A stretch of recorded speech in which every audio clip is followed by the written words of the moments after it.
Picture this. A woman dragged into a courtyard at dawn. A crowd forms. Angry voices rise. Stones clatter in hands, heavy with certainty. She stands in the middle, her shame laid bare for everyone to see. Her worst moment, her private failure, is now public spectacle. No hiding, no excuses, no way out. And then Jesus steps into the circle. This story is famous. Even people who aren't religious have heard some version of it. Let the one without sin cast the first stone. But what if this story isn't just about her? What if it's about us? About every one of us who has felt exposed, judged, or disqualified. Welcome to Gentle Life Church, a space where the sacred whispers to the soul. Here, we embrace simplicity, depth, and the courage to ask life's real questions. If you believe in a faith that heals, not one that harms, you're in the right place. Let's walk this path together. For centuries, this story has been told in ways that sometimes miss the point. Some have used it to control, to shame women, to label people by their failures, to remind us of rules instead of grace.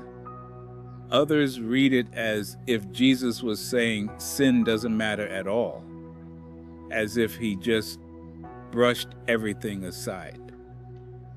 But neither of those captures what really happened that morning. Because this isn't a story about punishment.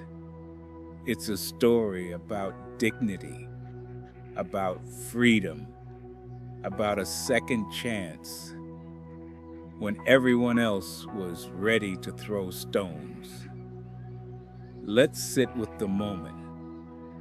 Religious leaders dragged the woman out, not because they cared about justice, but because they wanted to trap Jesus. They say the law says she should be stoned. What do you say? It wasn't about her. It was about power. That's the cruelest part. She's not even treated as a person, just bait in their argument. But Jesus doesn't take the bait. He bends down, writes in the dirt. He doesn't meet the mob's fury with fury. He slows it down, breaks the momentum of shame, and then he stands, looks at the crowd and says, "Let the one who is without sin throw the first stone."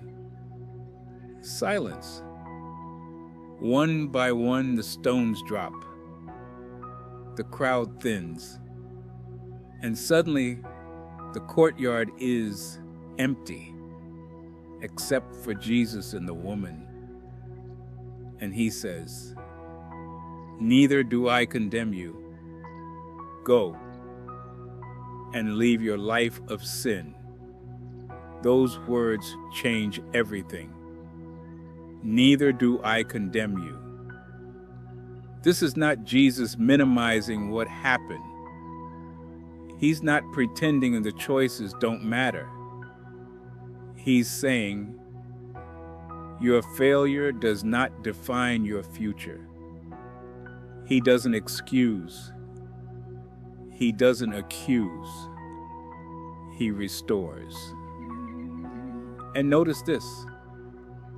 Everyone else saw her as an object of lust, of judgment, of debate. Jesus sees her as a person, someone with a story, someone with dignity, someone who deserves another chance. This is the balance of Jesus. Truth without cruelty, grace without denial. If we're honest, many of us know what it feels like to stand where she stood.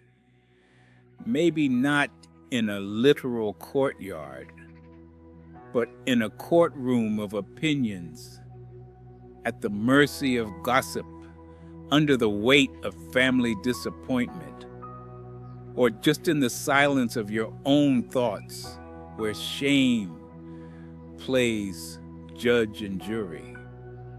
Religion, at its worst, still throws stones, rules that crush instead of heal. Fear used to control. Silence when you most needed love. Maybe you've been told you're too far gone. Maybe your mistakes have been repeated back to you so many times that you started to believe them were your name. But Jesus does the same today that he did then.